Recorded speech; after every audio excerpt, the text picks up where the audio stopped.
Hoje, continuando no mesmo tema, a salvação do servo do Messias. Hoje nós estamos na lição número 53, temos dois títulos. Nosso primeiro título é o convite da salvação.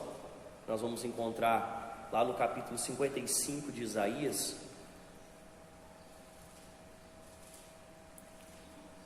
Isaías capítulo 55, nós vamos ler do 1 até o 13.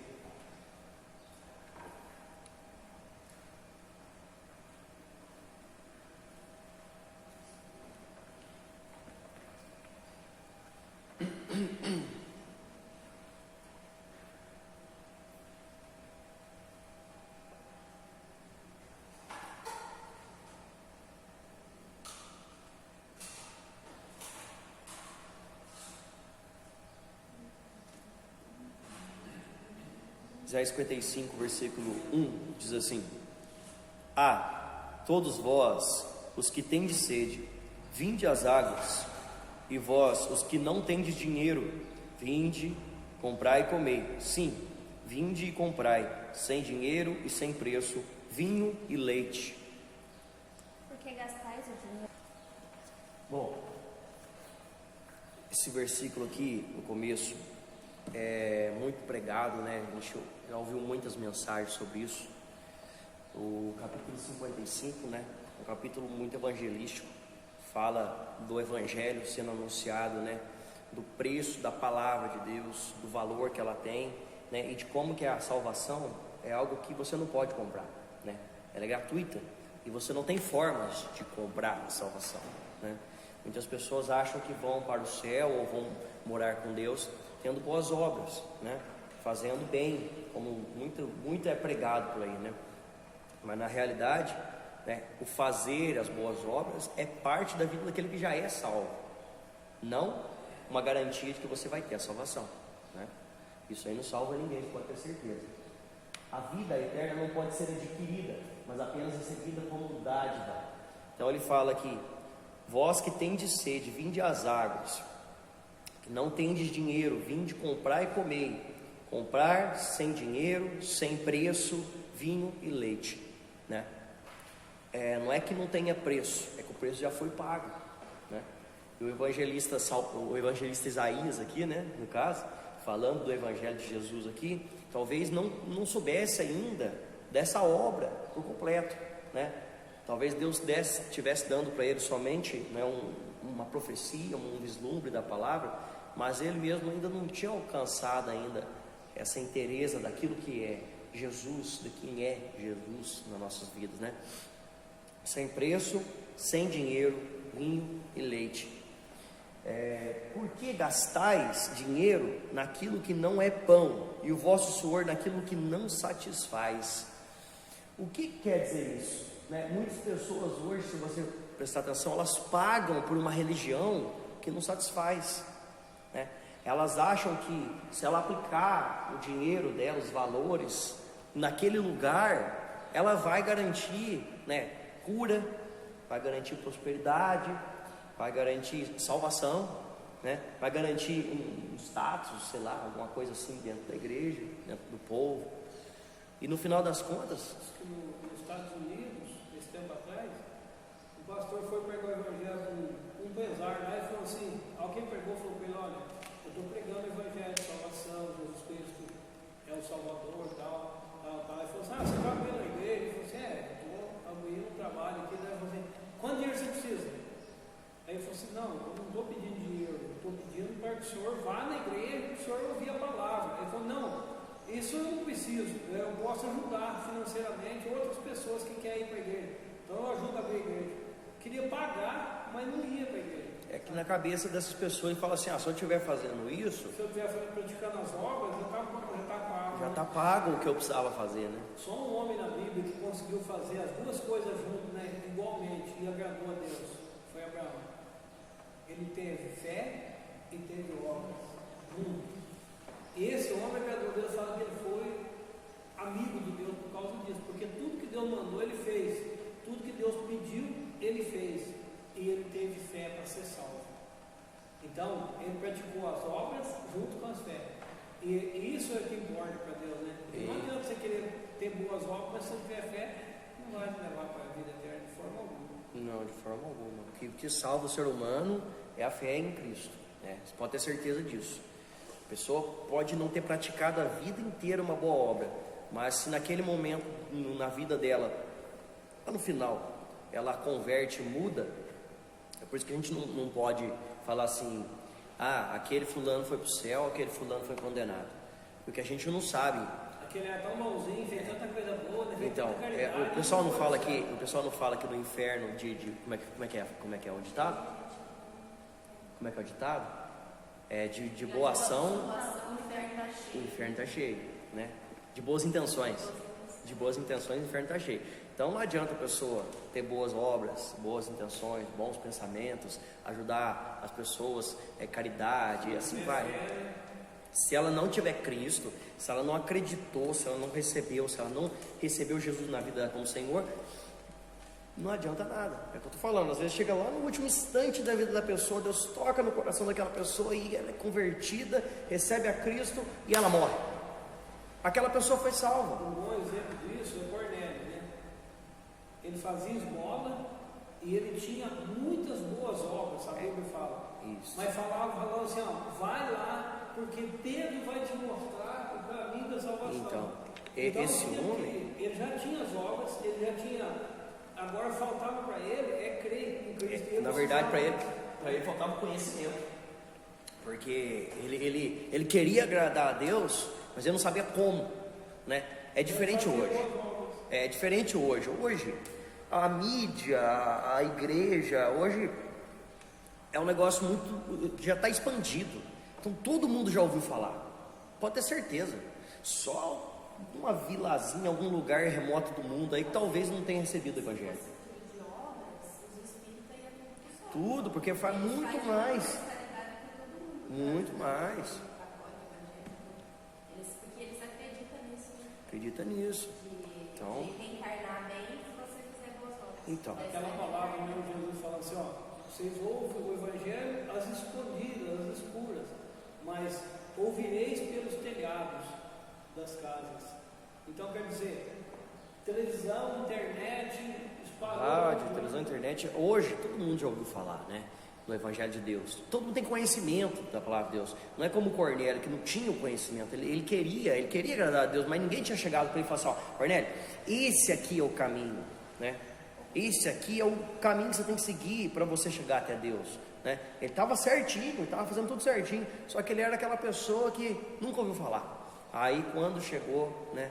Porque a partir daquele momento que Jesus, né, veio ao mundo, que os discípulos começaram, foi o início dos gentios adentrar no meio do povo judeu, né? No meio do povo que tinha o Deus verdadeiro, né? E aonde que começou, né, esse ministério. Então ele faz essa pergunta: por que você gasta naquilo que não é pão, naquilo que não satisfaz, num evangelho, numa religião que não vai te dar aquilo que você precisa, que é, né, a vida eterna? Ouvi-me atentamente, comei o que é bom e vos deleitareis com finos manjares. Então, enquanto poderiam estar desfrutando da dádiva da vida eterna. Pode passar? Porque não tem como comprar aquilo que a gente recebeu de Cristo. Alguém não, vamos abrir lá. Começa aqui na frente, ó. 2 Samuel capítulo 7. Cada um vai num versículo, 12, 13, 14, 15, 16. Lá, aqui vai ler ele todo. Depois aí o pastor já abre em Atos 13, 34. Atos 13, 34.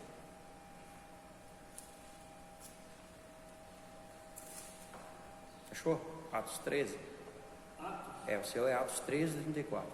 Aqui vai ler 12, 13, 14, 15, 16. De 2 Samuel 7. Aliança perpétua. Versículo 3 de Isaías 55 diz assim: inclinai os ouvidos e vinde a mim, ouvi a vossa alma e viverá, porque convosco farei uma aliança perpétua, que consiste nas fiéis misericórdias prometidas a Davi. Então olha só, o reino de Jesus, ele vem desde Davi. Desde Davi, Deus vem anunciando um rei que substituiria no trono dele para poder reinar perpetuamente, porque Deus fez uma promessa a Davi, né? Trata-se de uma referência à grande aliança que Deus fez com Davi. 2 Samuel, vamos lá? quando teus dias forem completos, e direi para dormir com teus pais, então farei levantar depois de ti a tua semente que sair das tuas entranhas, estabelecerei o seu reino. Este edificará uma casa no meu trono, confirmarei o trono do seu reino para sempre. E eu me sucederei do pai, e ele me será o filho. E se vier aquele dia, castigá-lo-ei com vara de homens e com açoites de filho de homens. 2 Samuel 7:15. 7:15. 7:15. Mas a minha benignidade não se apartará dele. Como tirei de Saul, a quem tirei de ti, ele de ti. Porém, a tua casa e o teu reino serão firmados para sempre diante de ti. Teu trono será firme para sempre. Então Deus fez um pacto com Davi, né? Fez uma promessa com Davi, de que quando ele descansasse, o reino dele nunca ia acabar, né? Que ele não ia tirar dele assim como tirou de Saul. Ele prometeu para ele que ele manteria com ele a promessa. A gente tem que entender que Saul, ele errou uma vez, Davi errou umas 30 vezes ali, pelo menos. Você vê que Davi, ele tomou a mulher de Urias, mandou Urias para a morte, né? Você vê que Davi, ele fez inúmeras coisas, né? Teve o profeta Natan que veio atrás dele, e assim vai, né? Numerou Israel. Ele numerou Israel, fez um recenseamento para ver quão grande era o poder dele. Então você vê que Davi cometeu muito erro, só que Deus tinha em Davi um prazer, né, que ele não tinha na vida de Saul. Deus fala que Davi era segundo o coração de Deus, ele se arrependia do erro, né? Davi e Saul não se arrependeram. Não. Saul não foi Deus que escolheu, né? Foi o povo, né? Entre aspas, assim. Porque Deus não queria. Deus não queria eleger um rei, né? Ele elegeu Saul, mas Saul ele não tinha, né, aquilo que era necessário. Depois Deus levantou alguém de fato. Então Deus prometeu para ele, né?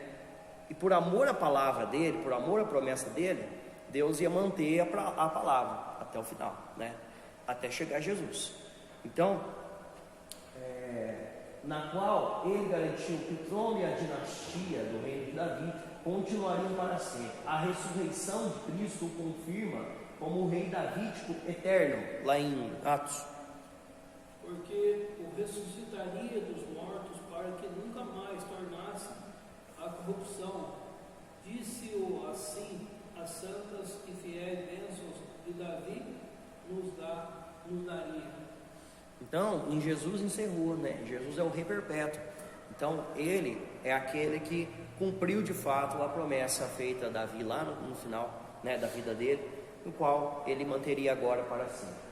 Então, mas ele só tomará posse desse reino quando voltar a essa terra. Aí falando da segunda vinda de Jesus, porque Jesus não veio como rei, né? Quando ele chegou na terra, ele veio como uma pessoa humilde, veio como uma pessoa pobre, uma pessoa fugida do rei Herodes para não morrer, né? E ele viveu a vida inteira dele como um trabalhador, e ele pregou um ministério de um reino que não é dessa terra, ou seja, ele não era rei daqui naquele momento. Mas quando voltar na segunda vinda de Cristo, ele trará assim a nova Jerusalém, a morada eterna, e aí ele será rei sobre toda a terra, não sobre Israel, sobre todo o planeta, né? Todo o universo. Pode passar? Aí abre para mim aqui primeiro livro, Jeremias 31, e aí o André abre Jeremias 32:40. Bom, outra interpretação considera essas palavras uma referência à nova aliança feita com a casa de Israel e a casa de Judá. Então esse mesmo versículo, né, tem duas interpretações. Uma, como eu falei, né, a interpretação mais comum, que são as promessas feitas a Davi, e no outro caso, né, tem um sentido mais abrangente. Em vez de ser Davi, está falando do reino, não de uma pessoa específica.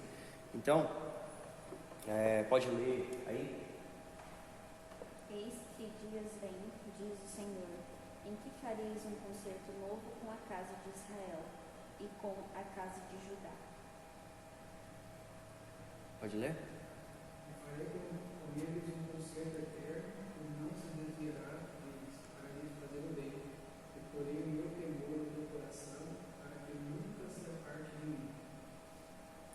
Então, também tem essa referência, falando a respeito de uma aliança que Deus faz com o seu povo no geral, né? No entanto, de qualquer forma, essa aliança consiste no reinado eterno de Cristo sobre o seu povo. Um povo que não vai errar mais, um povo que vai ter um rei perpétuo, né? Um povo que vai sempre agradar a Deus a partir desse momento, que chegar na era milenar. Pode passar? 4 e 5. O 4: eis que eu o dei por testemunho aos povos, como príncipe e governador dos povos.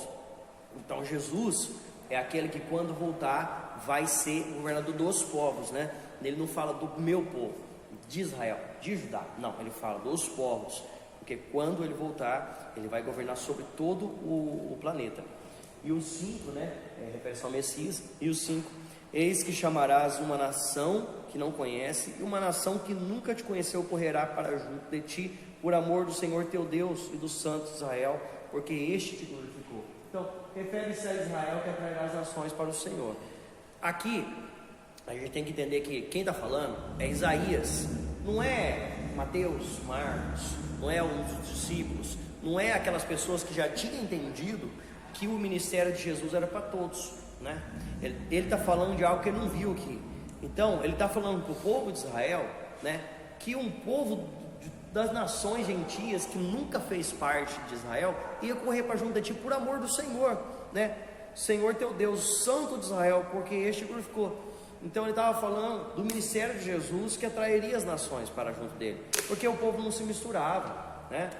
Desde sempre, o povo, quando misturava, dava problema, né? Não podia fazer aliança com outros povos. Então, quando você escuta uma palavra dessa, se você se imaginar naquela época, você ia achar uma coisa absurda falar isso, né? Então você vê como é que o tempo e as coisas que vão acontecendo muda tudo, né? Como que as coisas mudam durante o percorrer da história da humanidade. E aqui ia mudar totalmente o modo de Deus tratar com o mundo e com as pessoas. O versículo 6 e 7: buscai o Senhor enquanto se pode achar, invocar enquanto está perto. Deixe o perverso o seu caminho, o iníquo os seus pensamentos. Converta-te ao Senhor, que Ele compadecerá de ti, compadecerá dele, e volte-se para o nosso Deus, que é rico em perdoar. Então, isso aqui é uma pregação do Evangelho mais na cara do que o próprio Evangelho do Novo Testamento, né? É o tempo que nós temos aqui, que é chamado de misericórdia e graça. Então, teve o início da humanidade, né, o qual o ser humano teve a primeira oportunidade de agradar a Deus, cometeu o deslize e o pecado. Dessa forma veio a era da lei, que aponta o pecado para você não cometer o pecado, né? Ela aponta o que é errado. Quando chegou Jesus, iniciou-se uma nova era, porque até ali Deus falava para você: não pode matar, não pode adulterar, não pode fazer isso, porque se você fizer, você morre, né? Você infringe a minha lei, você é punido.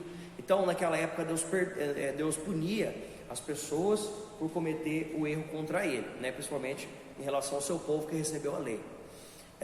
Quando chegou Jesus, a partir desse momento que chegou Jesus, Deus não pune mais.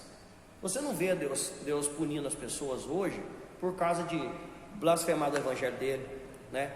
Você não vê as pessoas, Deus punindo grandes igrejas que contam um evangelho falso, né? Um evangelho que declina o nome de Cristo, que faz aquilo que é contra a vontade de Deus. Você não vê Deus punindo essas pessoas hoje, porque nós vivemos numa era de misericórdia e graça.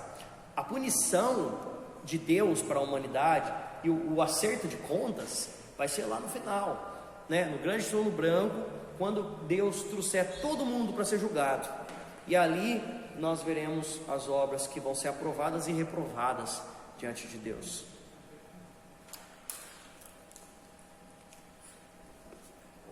Então, como nós vivemos nessa era de misericórdia, é um tempo que o próprio Isaías fala aqui, que é um tempo de buscar a Deus, é um tempo de se converter e deixar o caminho mal, porque se você faz isso, você consegue, né, receber de Deus uma mudança de vida, o qual pode te levar para junto dele. Versículo 8 e 9: o amor de Deus tem origem em um plano infinitamente superior a qualquer coisa que o homem possa imaginar. Então, porque os meus pensamentos não são os vossos pensamentos, nem os vossos caminhos, meus caminhos, diz o Senhor. Se Deus fosse julgar a humanidade como nós julgaríamos, Ele condenaria todo mundo, porque pelos princípios de Deus, todo mundo está errado. Todo mundo não faz a vontade de Deus. É o que o apóstolo Paulo fala lá em Romanos. Ele fala: não há quem agrade a Deus, não há quem busque a Deus, não há quem se converta, não há quem pregue, não há quem faça nada daquilo que Deus queira. A gente às vezes acha que é muito bom diante de Deus. Se você for avaliar a sua vida pelos princípios de Deus, você está cometendo tudo quanto é erro o dia inteiro, né? Não foi nada que agrade a Deus. E quando você acha que você está fazendo alguma coisa que agrada a Deus, é como ele mesmo fala. Ele fala assim, ó: quando você pregar o Evangelho, quando você cumprir a vontade de Deus, né? Quando você estiver lá orando, lendo, falando do amor de Deus para as pessoas, você é simplesmente um servo inútil. Inútil, porque você não faz além daquilo que foi mandado você fazer. Isso aí, tudo que a gente acha que a gente está fazendo para benefício do Evangelho, é tudo obrigação da vida do crente, né? Não faz nada além daquilo que você tem que fazer, né? Você não está fazendo além, você está fazendo só o que precisa, e às vezes não precisa, não faz. Então é servo inútil, né? Servo inútil, está recebendo a dádiva da vida eterna, sendo pago para isso, vamos falar assim, e faz só a obrigação, é isso. Então, os pensamentos de Deus, eles são muito mais altos que os nossos, porque se ele for avaliar segundo a nossa intenção, segundo os nossos princípios, nós seremos condenados, né? Então os meus pensamentos são mais altos que o vosso pensamento, meus caminhos mais altos que o vosso caminho, diz o Senhor. Você pegaria o seu filho e daria para salvar um ladrão? Você, né, se jogaria na frente de um trem para poder salvar uma pessoa que você nem conhece, para tirar ela da linha do trem, né? O que você faria? Então, Deus tem um plano de salvação, um amor pela humanidade que o homem não entende. São pensamentos e caminhos mais altos que o nosso. Se a gente for se colocar no lugar de Deus, a gente não faria o que Deus faz. Então, Ele está além daquilo do que a gente pode entender como um princípio de vida. Porque, assim como os céus são mais altos do que a terra, assim são os meus caminhos mais altos que os vossos caminhos, os meus pensamentos mais altos que os vossos pensamentos. Ele fala como se fosse algo literal, né? Simplesmente porque eu estou acima, é mais alto, né? Mas não é simplesmente literal, né? É para a gente poder entender aquilo que ele está falando, né? Eu estou acima daquilo que a humanidade pode entender. A gente não consegue entender nem Deus, nem o seu amor. Ele fala. Pode passar? Portanto, é que não existia morte mais humilhante do que a morte de cruz, né? É tão humilhante que nem a lei dos homens aprovaram mais esse tipo de morte. Depois de Cristo, ninguém mais foi condenado à morte de cruz. Porque é tão humilhante, é tão deprimente morrer pregado, ninguém mais foi morto assim. A morte de cruz, ela é um método romano, né? De prender ladrões, né? De matar ladrões. E Jesus foi pregado porque não cabia na cruz, né? Ele era pequeno. Geralmente nas pontas da cruz, né, de cada braço da cruz tem algemas. E eles prendiam nos pulsos dos ladrões, né, dos condenados, e ele ficava lá pendurado. E aí ia cedendo, porque em pé ele apoiava o pé, né, mas ia cedendo de forma que a pessoa asfixiava e morria por falta de ar, morria por asfixia. Então Jesus teve que ser pregado ainda, porque não dava lá na ponta das algemas. Então pregaram ele para poder caber na cruz, né? Porque a cruz era maior que ele, não era para ele a cruz, né? E é uma morte de exposição, né? Você põe a pessoa exposta lá para todo mundo ver o tempo inteiro que ela vai morrer. Às vezes demorava horas, demorava um dia inteiro, demorava muito tempo para a pessoa morrer. Era uma coisa dolorosa, era humilhante, porque as pessoas iam lá, apedrejavam, atacavam, né, as coisas em quem estava apedrejado, estava pregado na cruz, né, que estava lá exposto. Então, sempre foi, né, muito cruel esse tipo de coisa. Hoje você não pode matar uma pessoa enforcada mais, você não pode matar. Tem países, tem estados nos Estados Unidos que não aceita nem a cadeira elétrica, né? Alguns ainda aceitam, mas é também um doloroso, é deprimente, né?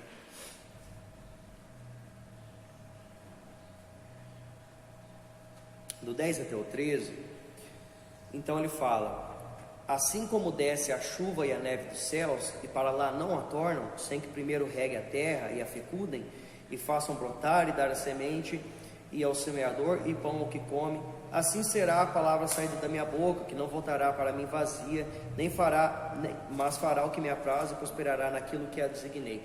Olha só, Isaías falando aqui do ciclo da chuva, né? Que coisa interessante. Então ele já tinha esse entendimento de que a nuvem, ela rega a terra, né? O sol vem, esquenta, e a água vaporiza e sobe e volta para onde ela estava, né? Ela volta para a atmosfera, para o mesmo lugar onde ela estava. E Deus fala, assim como a chuva e a neve fazem isso, né? Caem, ela faz a função dela primeiro, depois ela torna para Deus, ela não torna vazia, né? Ela fez primeiro aquilo que era para fazer.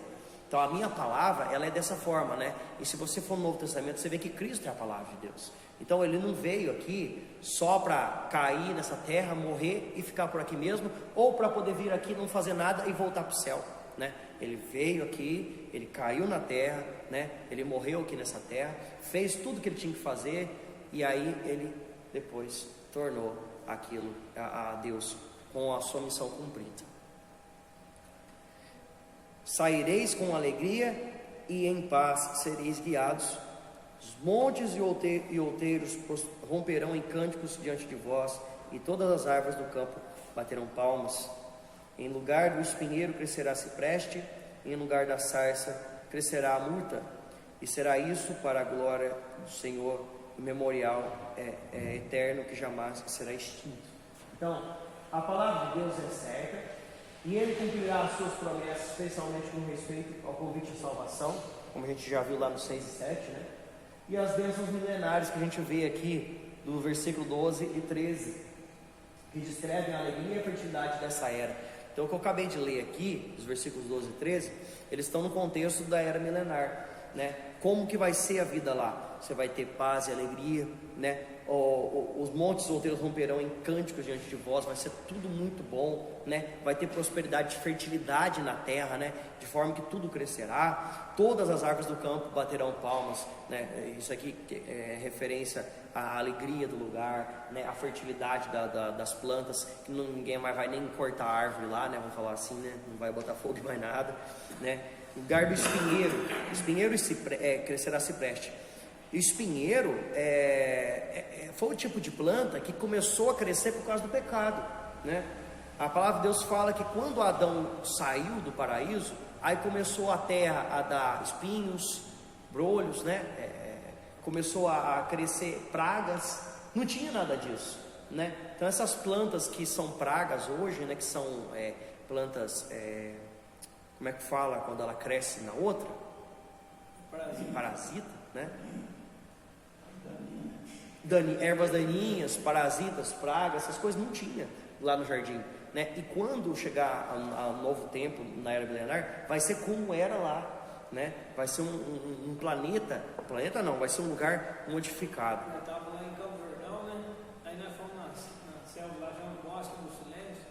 Eu estava mostrando para eles, a arvinha dessa grossurinha, eu já tinha um cipó já enrolando nela. Cipó também é Porque praga. ela vai crescendo, o cipó vai junto, né? Para pegar a localidade lá de cima. E elas disputam o lugar, né? Porque tudo quer crescer, quer pegar um sol, né?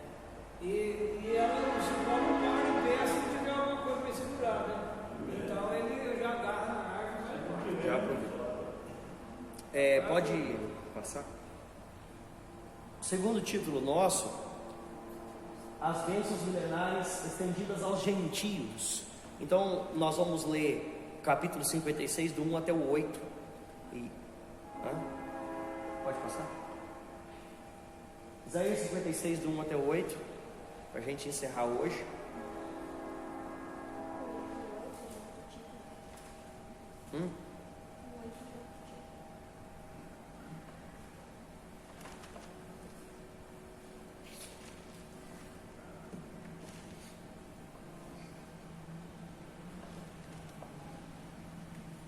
Amém? Pode começar aqui? Assim diz o Senhor. Então, uma boa admoestação para que Israel mantivesse um bom testemunho, tanto depois do retorno da Babilônia, quanto na era do reino, acerca do sábado.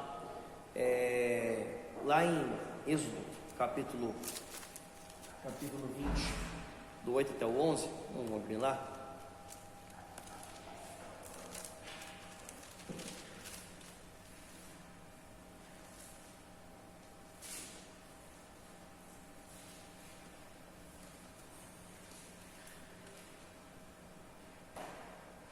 Pode começar a ler. Lembra-te do dia do sábado para o santificar. 6 dias trabalharás e farás toda a tua obra. 10. Êxodo 20, 10. Não tomarás o nome do Senhor, teu Deus, Não, é o 10. 10. Versículo 7. Não, versículo 10. Êxodo 20, 10.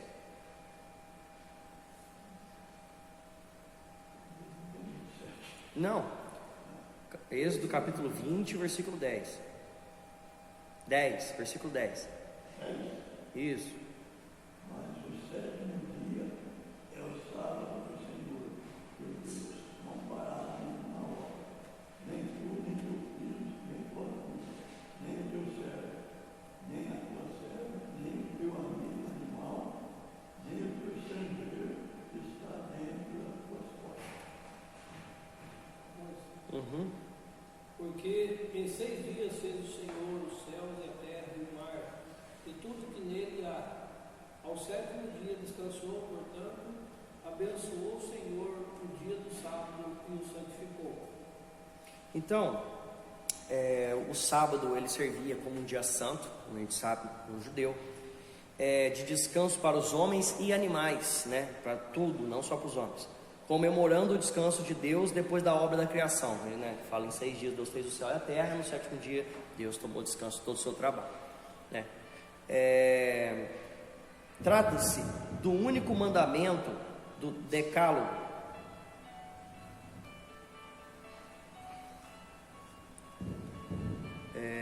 Trata-se do único mandamento do decálogo que não é repetido depois do dia do Pentecostes.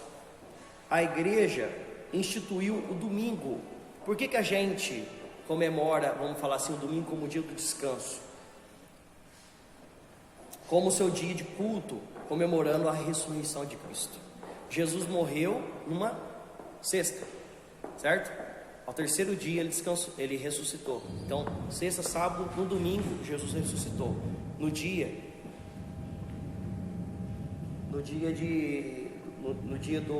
da Páscoa, domingo de Páscoa, né, que a gente fala. É o microfone aqui que está pegando vento, alguma coisa. Então a gente trocou, vamos falar assim, o sábado pelo domingo, né? Sábado é uma coisa de judeu, é uma coisa dos mandamentos. A gente, acho que não mesmo, em geral. Deixa os retornos.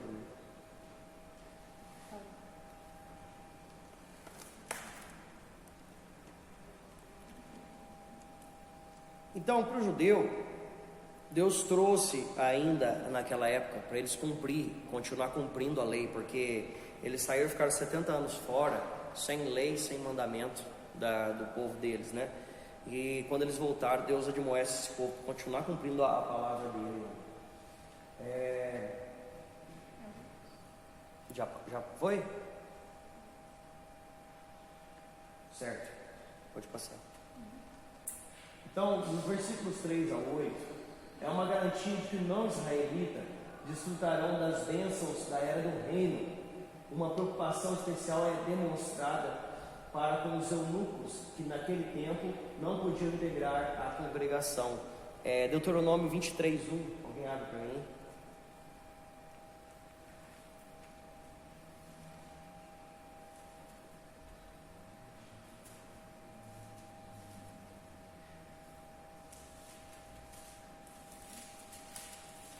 O quebrado de quebradura e o castrado não entrará na congregação do Senhor.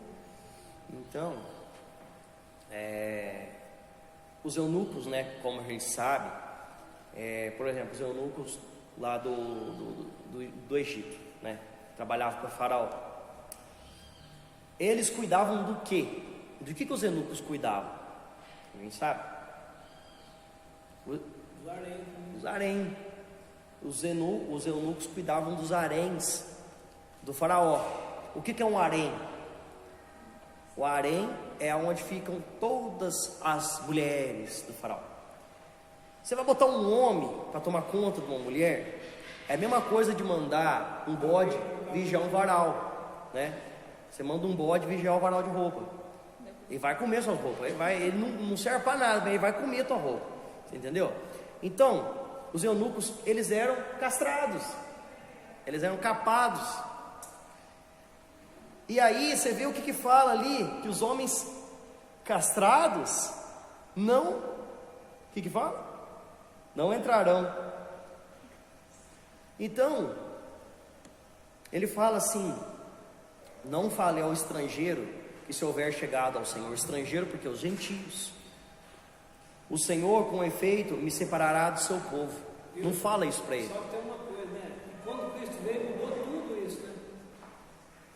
O que o Filipe perguntou para quem? Eunuco é o quê? Exatamente. É o homem castrado. O eunuco era da Candace, da rainha de Candace. Era tesoureiro e ele era o homem castro. E quando o Filipe pregou para ele, ele aceitou a Cristo e ele foi salvo. Porque quando Cristo veio, mudou tudo essa lei. É o que Isaías fala aqui. Não fale para o estrangeiro, com efeito o Senhor me separará do seu povo. Não fale isso para ele. Falando para o povo de Israel, né? Lembrando que está para o povo de Israel. Nem tampouco diga ao eunuco: eis que eu sou uma árvore seca.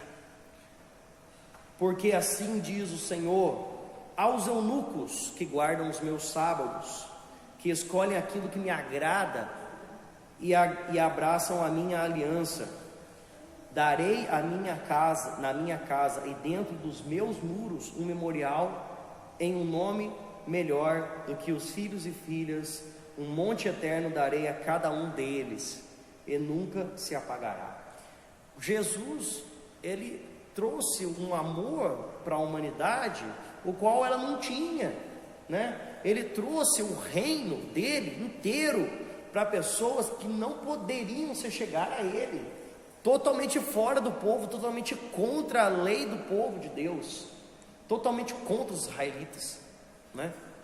E nós fazemos parte desse povo aqui. Nós somos os estrangeiros, nós somos os gentios, o povo fora dos muros, o povo fora de Israel.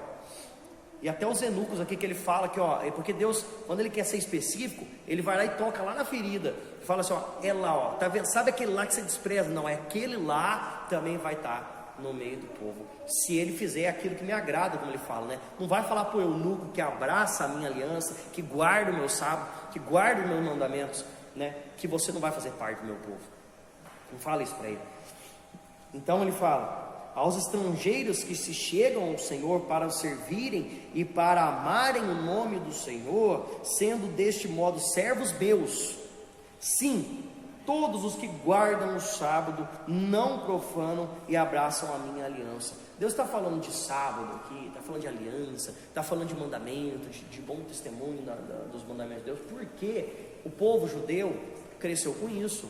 Então, para eles entender, né, é que se um estrangeiro cumpre a palavra de Deus, cumpre os mandamentos de Deus, faz a vontade de Deus, esse não vai ser rejeitado do Senhor. Aí Jesus chega, né, e aí os discípulos de Jesus estão lá trabalhando no sábado, né? Jesus está curando no sábado. Os discípulos de Jesus estão lá colhendo espiga no sábado, estão fazendo coisa que não é para fazer, estão andando muito porque não pode andar no sábado. E aí Jesus fala: olha, gente, eu sou o Senhor do sábado, para com isso. Isso aí não vai salvar ninguém. Isso aí já foi essa época que eu vim trazer uma nova aliança para vocês. Eu vim trazer uma coisa que vocês vão conseguir cumprir agora.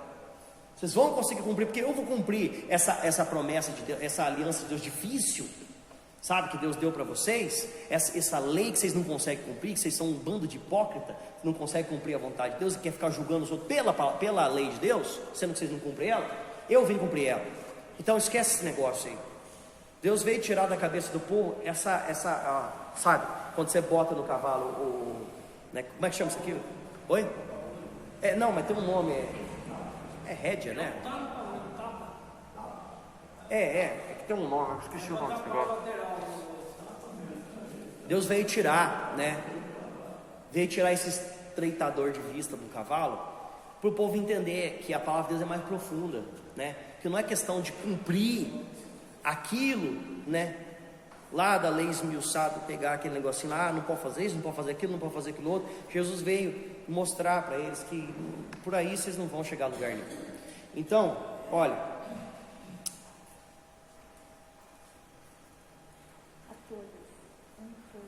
entolhos.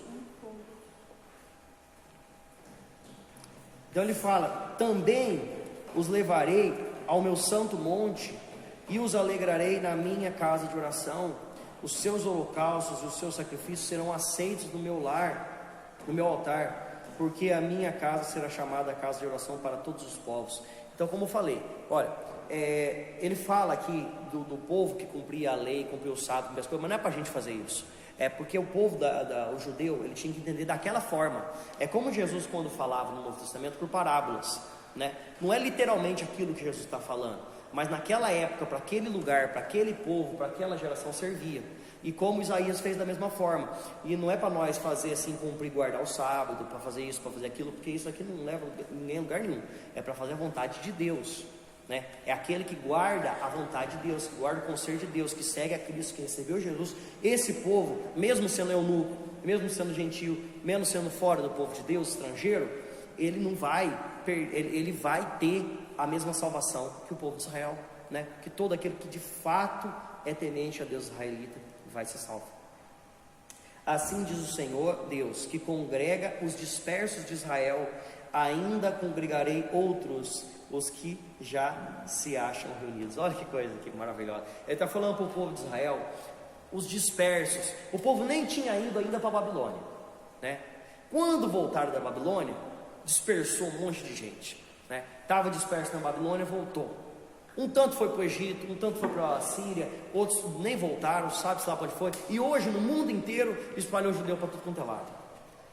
E ele fala: eu vou congregar os dispersos de Israel, e ainda vou congregar outros que se acham reunidos, outros povos fora do povo de Israel, que já estão reunidos. Eu vou congregar eles também, e vou trazer para poder ser um povo só, né? Um povo nessa nova cidade, que vocês não aceitam de jeito nenhum, mas vai ser um povo junto com vocês, salvo. No livro de João 10, Jesus fala assim, ó: há muitas ovelhas que ainda não, que são desse aprisco, mas ainda não estão.